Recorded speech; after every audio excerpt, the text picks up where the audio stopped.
अस्सलाम वालेकुम। मैं अपना नाम तो नहीं बता सकता, मगर एक चीज़ आपसे कह रहा हूँ कि हिंदूज़ में एक कॉन्सेप्ट है त्रिकालदर्शी।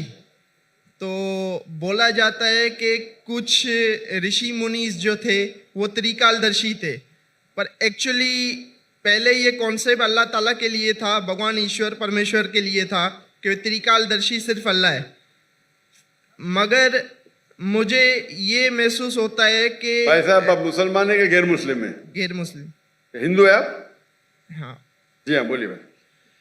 मगर वहाँ पे ये चीज़ हुई कि हिंदुस्तान में जैसे देवबंदी और बरेलवी मसलक भी वहाँ पे रहे, तो क्या ये नहीं है कि त्रिकालदर्शी का कॉन्सेप्ट बरेलवी मसलक जो है वो हुजूर अकरम सल्लल्लाहु अलैहि वसल्लम के लिए भी लेता है, सेम कि वो प्रेजेंट पास्ट फ्यूचर तीनों जानते हैं, जबकि ये कॉन्सेप्ट वही चीज़ है जो मतलब हिंदू सूफियाज के लिए कहते थे, और अभी भी मतलब कुछ ऐसे हैं जो हज़रत अली के लिए कहते हैं और कुछ हैं जो मुख्तलिफ सेंट्स के लिए कहते हैं कि वो त्रिकालदर्शी हैं।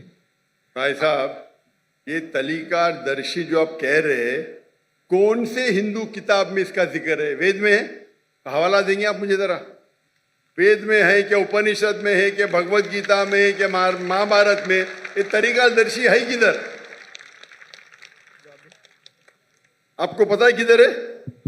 नहीं, तो मैं ये जानता हूँ। भाई साहब, हाँ। अगर कुछ आप, मैं हिंदुइज्म का स्टूडेंट हूं, मैं हिंदुइज्म पढ़ चुका हूं। जो वेद में लिखा है उसे कहते हैं अवतार। ये तरीकादर्शी लेके आप बोलते बरेलवी बोलते, किधर से आप लेके आ रहे? वो बरेलवी आप किधर से, ये कौन सी किताब में लेके आए? हिंदू की कौन सी किताब में लिखा है ये? क्या आप अपने जहन से बोल रहे? मैं अपने जहन से बोल रहा हूँ। तो मुझे आपके जहन से लेना देना है नहीं। मुझे यहाँ हिंदुइज्म के बारे में आप किताब का हवाला दो। नहीं, मतलब सुनिए मेरी बात। अगर आप बोलते हो हिंदुइज्म मत बोलो मेरे, मैं जहन से बोल रहा हूँ। आप जब हिंदुइज्म का हवाला देते हैं तो मुझे सबूत चाहिए। अगर मैं इस्लाम के बारे में कहूंगा तो मैं सबूत पेश करूंगा। कुरान का हवाला ये, सूरा नंबर ये, आयत नंबर ये। हदीस पेश करूंगा तो कहूंगा कौन से हदीस में। आप अपने दिमाग से बात कर रहे हो सकता है कोई, सुनिए मेरी, हो सकता है कोई हिंदू किताब में आपने पढ़ा होगा जिसकी वैल्यू नहीं होगी। मेरे लिए हिंदू किताब में सबसे ऊंची किताब है वेद। क्या वेद में लिखा है? वेद में नहीं लिखा। उपनिषद में लिखा है? नहीं लिखा। तो क्यों फिर आप कह रहे हिंदू? पर मैं ये कहना चाह रहा हूँ कि ये जो कॉन्सेप्ट हम ले रहे हैं, हम नहीं ले, मैं जानता ही नहीं ये कॉन्सेप्ट को। कहां से ले रहे हैं आप? ले रहे हम कहते हैं ना कि हुजूर अकरम सल्लल्लाहु अलैहि वसल्लम प्रेजेंट पास्ट फ्यूचर जानते हैं, और ये आप कहते, मैं नहीं कहता हूं। मोहम्मद सल्लल्लाहु अलैहि वसल्लम दुनिया के सबसे बेहतरीन इंसान है, सबसे बेहतरीन। उन्हें इल्म गैब उतना ही था जितना अल्लाह ताला ने कहा।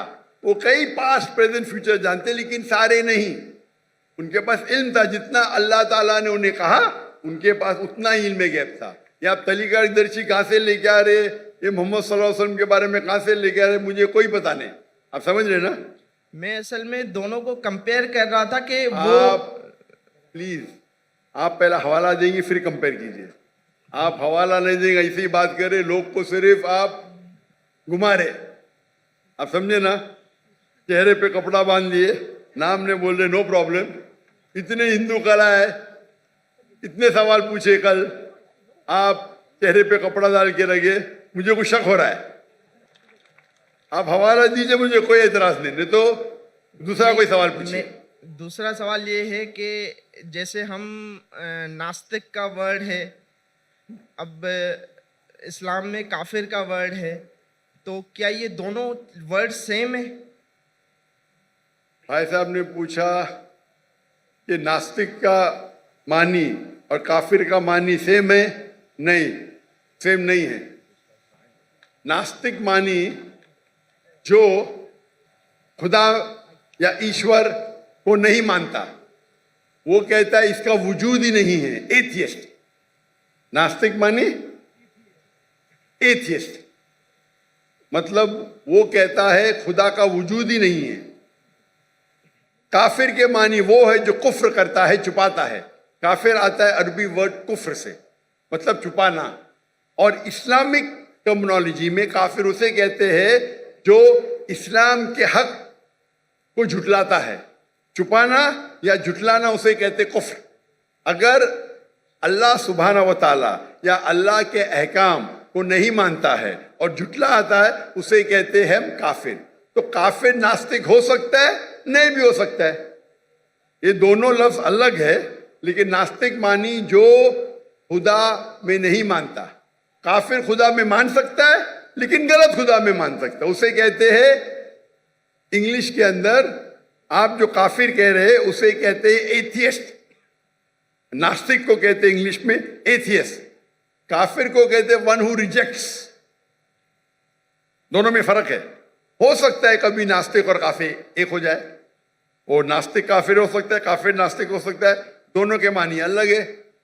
नास्तिक मतलब जो खुदा के वजूद में नहीं मानता है, काफिर वो जो झुटलाता है। हो सकता है कि इंसान खुदा में मानता है लेकिन सही खुदा में नहीं मानता है, वो भी काफिर हो सकता है। तो काफिर जरूरी नहीं नास्तिक होना, हो भी सकता है, नहीं भी हो सकता है। Hope the answer is the question.